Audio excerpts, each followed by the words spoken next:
Hi friends, I am Uday Sagar Kandpal and I welcome you back to yet another lecture on Java using NetBeans IDE.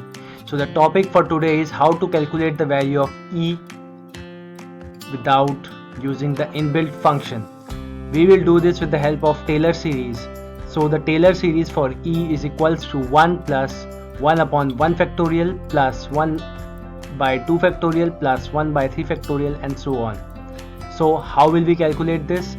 We will have a look, but before that I will ask all my new viewers to please subscribe to my channel, to please comment and share and like, and also press the bell icons for notifications. So let's begin.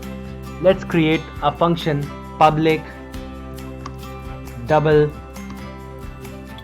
So I have written Fulic, so it's public double calculate E and pass in the number of iterations. Since it's a Taylor series, we cannot infinitely add because of the computer limitations, hardware limitations.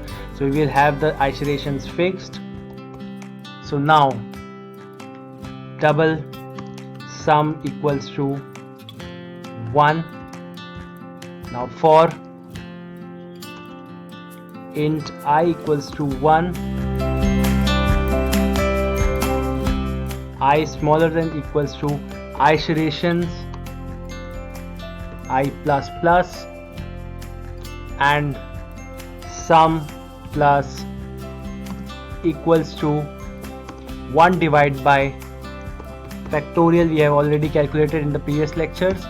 So factorial's iterations I and return sum.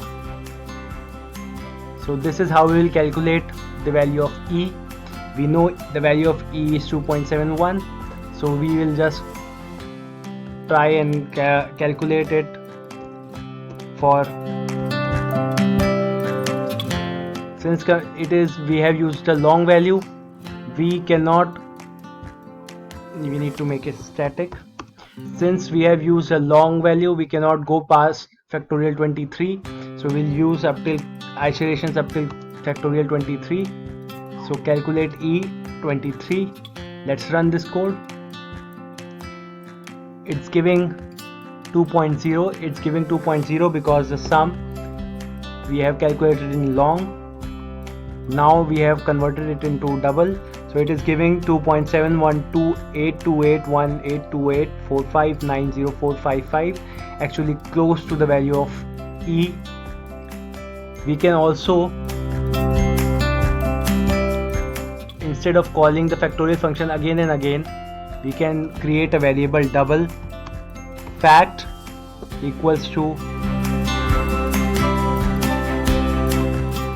1 and 1 by fact and fact into equals to I. We have just modified the function. Instead of calculating the factorial again and again, we have just calculated factorial once. So the factorial should be, just a second, factorial should plus I plus 1. Since it's already 1, we need to multiply it by 2 and 3 and so on. So the answer is same again. So this way we can calculate the value of E.